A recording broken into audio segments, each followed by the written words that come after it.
আমি আর তুমি তো একসাথেই বুড়ি হব, চিন্তা করছো কেন?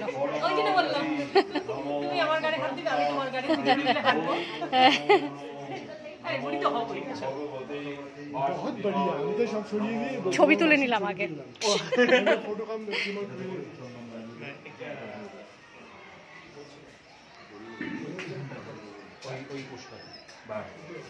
নমো গন্ধধারা দুরাধর্ষাম নিত্যপুষ্টাম হরিশ্বরী দর্ঘময় আসনায় নমঃ এতে গন্ধপুষ্পে